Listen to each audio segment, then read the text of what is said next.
Hello everyone. Statics में हमारा fifth chapter चल रहा था analytically condition of equilibrium forces, equilibrium of coordinator forces. आज हम पढ़ते हैं कि जैसा कि हमारा चैप्टर का नाम है, ठीक है, analytically condition of equilibrium of coordinator forces. तो अब हम पढ़ेंगे कि हमारे पास कोऑर्डिनेटर फोर्सेस हैं, उनकी क्या कंडीशन है, ठीक है।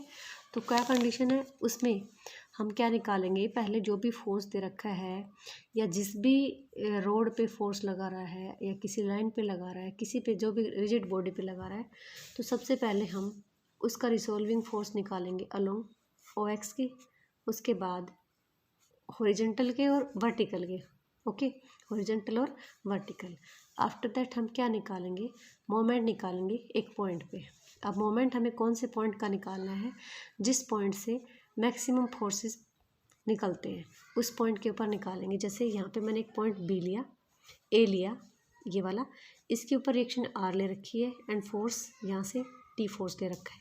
ये मेरे पास बी पॉइंट था, इसकी रिएक्शन मैंने क्या ले रखी थी, एस। तो हम ए और बी में से यहाँ पे किसकी ऊपर किसका कपल ऑफ मोमेंट निकालेंगे, किस पॉइंट के अबाउट निकालेंगे किसी लाइन का, तो हम ए बी जो लाइन है उसका निकालेंगे किसके अबाउट, ओ पॉइंट के अलाउ निकालेंगे। तो इसमें आपको सिर्फ 2-3 बातें ध्यान रखनी है। एक तो आपके पास ये है कि हमें रिसॉल्विंग फोर्स निकालना है, जो भी रोड दे रखी है आपके पास या स्ट्रिंग दे रखी है, तो उसका resolving force about horizontal axis and about O Y, मतलब वर्टिकल एक्सिस के, ठीक है। आफ्टर दैट हम उसका मोमेंट निकालेंगे एक फिक्स पॉइंट, और वो फिक्स पॉइंट कौन सा लेना है, जिसके ऊपर हमारे मैक्सिमम फोर्सेस अप्लाई हो रखे हैं। तो a ladder of length 40 metre and mass 100 kg। आपके पास कोई लेडर ले रखी है जिसकी लेंथ कितनी है, 40 मीटर, एंड मास कितना है आपका, उसका 100 kg।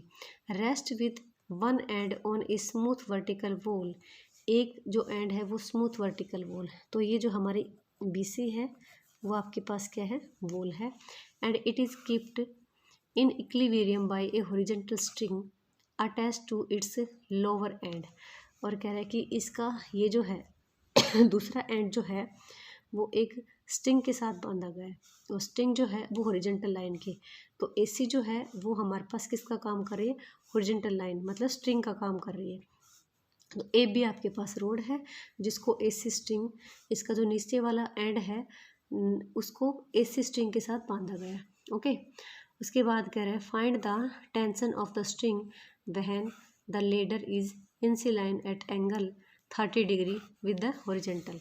कि जब आपके पास जो यूनिफॉर्म रोड दे रखी है उसने हॉरिजॉन्टल लाइन के साथ 30 डिग्री का एंगल बनाया हो, तो आपको AC की जो रिएक्शन है, मतलब स्ट्रिंग की जो रिएक्शन है वो फाइंड आउट करनी है, ठीक है। तो देखो हमने AC के अलोंग जो स्ट्रिंग थी उसके अलोंग फोर्स तो लगी रहा है, तो उसका टेंशन आपको माननी पड़ेगी, तो हमने उसको क्या ले लिया, T टेंशन मान ली। अब A पॉइंट के ऊपर हमने नॉर्मल रिएक्शन ड्रा किया, ठीक है, और ऐसे ही हमने B पे भी नॉर्मल रिएक्शन किया B के ऊपर, क्योंकि जब भी आपके पास कोई रोड किसी वॉल के अगेंस्ट लगी हो, तो हम उसकी जो रिएक्शन लेते हैं वो वॉल के ऊपर परपेंडिकुलर लेते हैं। जब भी आपके पास कोई रोड है जिसका एंड किसी वॉल के साथ फिक्स है, तो उस पॉइंट के ऊपर जब रिएक्शन लेंगे तो वो वॉल पे परपेंडिकुलर होगा, ठीक है। ऐसे ही हमारा अगर रेस्ट पोजीशन में है, फ्लोर के ऊपर है, तो हमारे पास जो रिएक्शन डालेंगे वो फ्लोर के ऊपर परपेंडिकुलर होगी, ना कि आपका रोड पे, ठीक है ना, वो नॉर्मल रिएक्शन। इसीलिए तो मैंने कहा कि नॉर्मल रिएक्शन, अगर हम वैसे रिएक्शन डालते तो वैसे रिएक्शन तो देखो इस पर कोई वो नहीं है, हमने इसके अलोंग ले लिया, लेकिन हमने कहा नॉर्मल, तो नॉर्मल का मतलब आप क्या लेते हो, परपेंडिकुलर लेते हो, ठीक है। तो देखिए हम क्या करेंगे, ये सिर्फ मैंने यहाँ पे लिखा कि AB हमारे पास क्या है, AB हमारे पास कोई रोड है जो हॉरिजॉन्टल के साथ कितना एंगल बना रही है, 30, और मैंने ले लिया T जो है वो टेंशन है किसकी, स्ट्रिंग की, R हमारा नॉर्मल रिएक्शन है एट किस पॉइंट पे, A पे, एंड S जो है वो हमारा नॉर्मल रिएक्शन एट वॉल पे, मतलब एट पॉइंट B पे। तो देखिए रिसॉल्विंग फोर्स निकाला अबाउट हॉरिजॉन्टल लाइन के।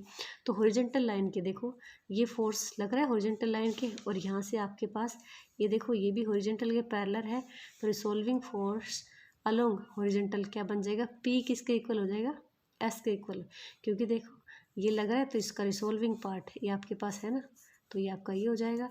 ऐसे ही आपका आर, ये दोनों पैरेलल है तो आर और ये 100 kg ये दोनों क्या हो जाएंगे, इक्वल हो जाएंगे, तो आर की वैल्यू क्या हो गई हमारे पास 100 kg। हमें पूछा क्या था, हमें ये पूछा गया था कि आपकी जो स्ट्रिंग है उसका टेंशन निकालें, तो उसकी टेंशन क्या है टी, तो दैट मीन्स हमें टी निकालनी है, टी किसके इक्वल है, एस के इक्वल। तो हमने कपल ऑफ मोमेंट लिया ए बी के अलाउ, ए बी का किसके अबाउट पॉइंट ए के अबाउट, तो कैसे निकालते हैं, हम निकालते हैं फोर्स मल्टीप्लाई, ये देखो ये फोर्स लग रहा है, ये force multiply perpendicular distance from this point, तो परपेंडिकुलर डिस्टेंस क्या है ए पी, तो ए पी परपेंडिकुलर मतलब ए पॉइंट के अलोंग निकालेंगे, तो ए पॉइंट के अलोंग हमारे पास कौन सा फोर्स लग रहा है, ये फोर्स लग रहा है, तो ये फोर्स लग रहा है हमने ले लिया है। मोमेंट कैसे निकालते हैं, फोर्स मल्टीप्लाई परपेंडिकुलर डिस्टेंस, तो फोर्स आपके पास कितना 100 kg and perpendicular distance from किस पॉइंट के अबाउट निकाल लो, तो उस पॉइंट से, और फोर्स जो है उसकी परपेंडिकुलर डिस्टेंस आपको लेनी है, तो ये आपके पास क्या बन गया, ए पी बन गया। अब देखो हमने इस पर ट्रिग्नोमेट्री इशू यूज़ किया, तो A P by is equals to आपके पास क्या बन जाएगा, कोस 30 डिग्री बन जाएगा, ठीक है। तो देखिए हमने इसका कपल ऑफ मोमेंट निकाल लिया और इक्वल्स टू देखा आपका इसका रिजल्टेंट भी मिल रहा है, तो अबाउट इसके निकालोगे तो ये आपका एस, ये फोर्स मल्टीप्लाई परपेंडिकुलर डिस्टेंस, तो इक्वल्स टू इसका ए का जो कपल ऑफ मोमेंट है वो किसके अबाउट इक्वल हो जाएगा, इसके अलोंग, क्योंकि ये इस पे जो फोर्स लग रहा था ये आपका ये लग रहा था, मतलब ये वाला ले रहे थे, तो ए पॉइंट के अलोंग निकाला ना, तो इसका हमारे पास इसका जो इक्वल है वो क्या हो जाएगा, ये वाला हो जाएगा, ठीक है। तो एस इंटू में बी सी, तो हमने ऐसे ही बी सी की वैल्यू निकाल ली, और यहाँ पे हमने वैल्यू निकाली, आपके पास ये 100 दे रखा था, ए जी आपका क्या था हाफ ऑफ ए बी, तो ये आपका 20 बन गया, हाफ ऑफ ए बी 40 दे रखा था ना, तो ये आपका 20 बन जाएगा, ठीक है। उसके बाद या फिर ए बी को हमें डालना ही नहीं पड़ा, ए बी दोनों तरफ से कट गया, यहाँ पे कोस 30 की वैल्यू डाल दी और यहाँ पे आपका साइन 30 की, तो इस प्रकार से हमारे पास टी क्या आएगा 50√3 kg आ गया, ठीक है। तो आपको ये ध्यान रखना है कि अगर वॉल के ऊपर रिएक्शन डाली जा रही है, तो वो अगर कोई रोड और वॉल के अगेंस्ट खड़ी है तो दैट मीन्स सीधा मतलब ये है कि हम जो रिएक्शन डालेंगे वो वॉल पे पड़ेगी, ऐसे ही फ्लोर पे पड़ेगी, तो वो इसीलिए मैंने बार बार बोला है कि ये आपके नॉर्मल रिएक्शंस हैं, ठीक है।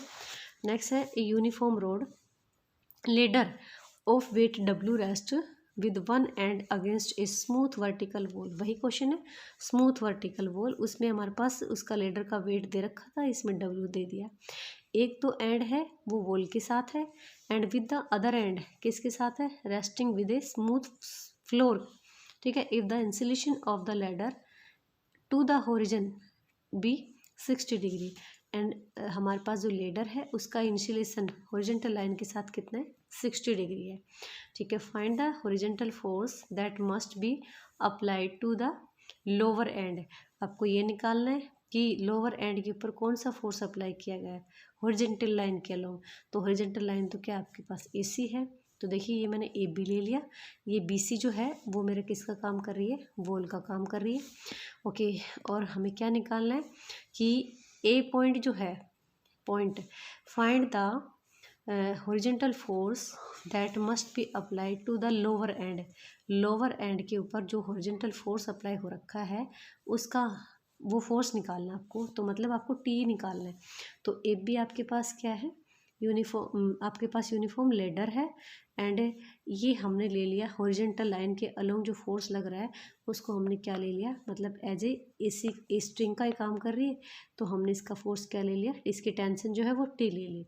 अब देखिए रोड ए बी जो लेडर थी या रोड थी जो भी थी उसका वन एंड किसके साथ था, एक स्मूथ वॉल के साथ, तो स्मूथ वॉल के साथ था, तो इसकी जो रिएक्शन होगी वो वॉल के ऊपर परपेंडिकुलर होगी, तो हम इस एस को क्या कह सकते हैं, नॉर्मल रिएक्शन कह सकते हैं, एज वेल एज हमारा आर भी जो है वो नॉर्मल रिएक्शन होगा एट किस पे, ए सी पे, मतलब फ्लोर पे, ठीक है। तो हमने ये सब लिख लिया। अब देखिए डब्लू आपका वेट है एक्टिंग अलोंग डाउनवर्ड किसके, जी के नीचे। जी आपका क्या है, मिड पॉइंट। क्यों? क्योंकि ए बी आपकी यूनिफॉर्म रोड है। जब हमारे पास रोड यूनिफॉर्म होती है तो उसका जो फोर्स होता है वो मिडल पॉइंट पे ही लटकता है, सॉरी वेट जो होता है वो मिडल पॉइंट पे ही एक्ट करता है। अब हमने रिसॉल्विंग फोर्स निकालेंगे अबाउट किसके, हॉरिजॉन्टल। तो हॉरिजॉन्टल के निकालेंगे तो ये जो लाइन है उसका क्या है, टी, और इसकी जो पैरेलल लाइन है उसके अलोंग क्या है, एस।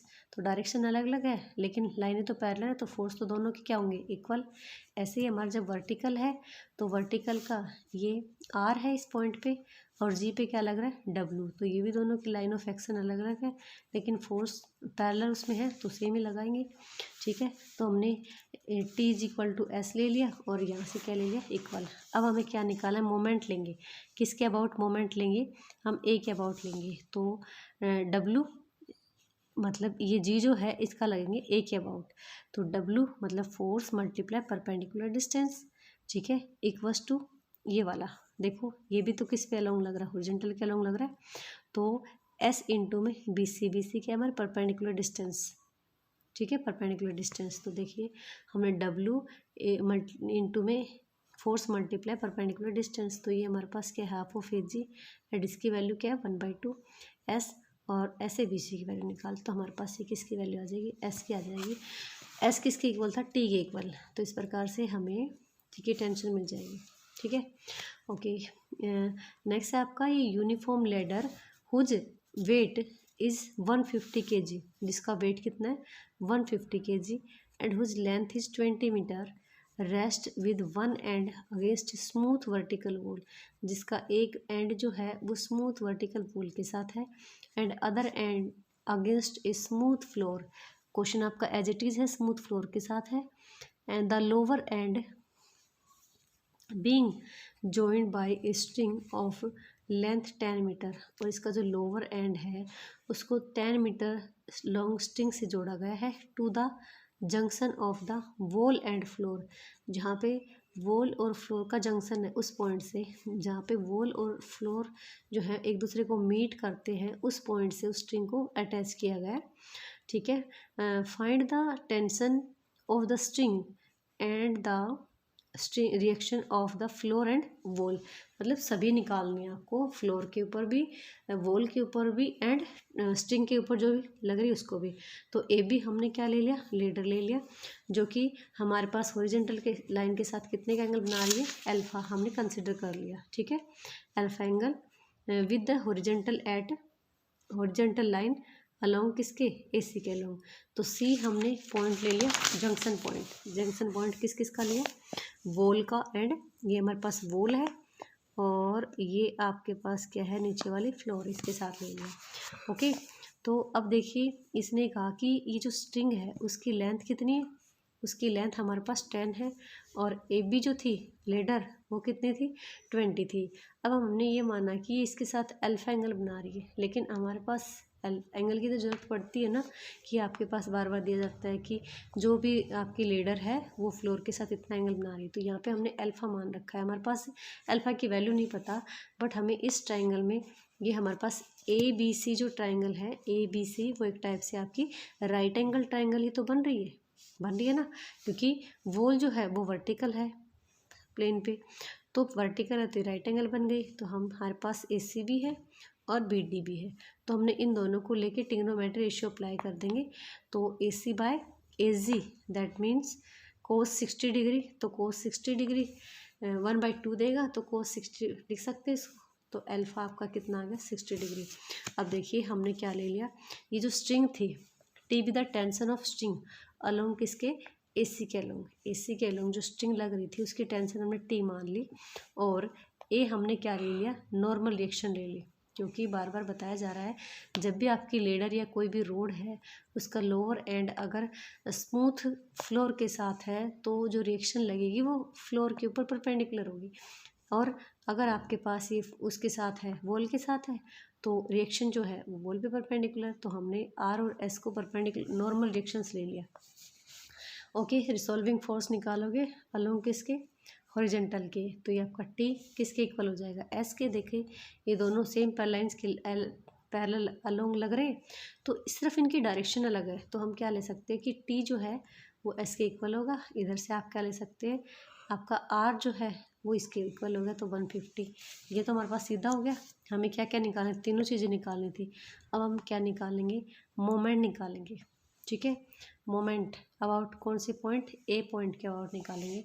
तो taking moment about point A, तो कैसे लोगे, आपका ये force multiply perpendicular distance is equal to ये फोर्स मल्टीप्लाई परपेंडिकुलर डिस्टेंस, क्योंकि इस पॉइंट के अलोंग भी वही होगा और इस पॉइंट के अलोंग भी हम दोनों क्या लेंगे, सेम ले लेंगे, क्योंकि ये दोनों लाइनें पैरेलल है और ये भी दोनों पैरेलल है। तो दोनों का पॉइंट के अलोंग जो मोमेंट निकालोगे वो दोनों क्या होंगे, इक्वल होंगे। ठीक है, और ध्यान रखना कि हम मोमेंट हमेशा उसी पॉइंट के अलोंग लेंगे, अबाउट लेंगे जिस पॉइंट के ऊपर मैक्सिमम नंबर के फोर्सेस एक्ट हो रहे हैं या मीट हो रहे हैं। ठीक है, तो इसलिए हमने इसको यहाँ पे ए को चूज़ किया है। तो ऐसे ही हमने ए एन की वैल्यू निकाल के डाल दी और बी सी की। तो जैसे सॉल्व करेंगे तो हमारे पास क्या आ जाएगा, इसकी वैल्यू 25√3 kg। Okay, thanks.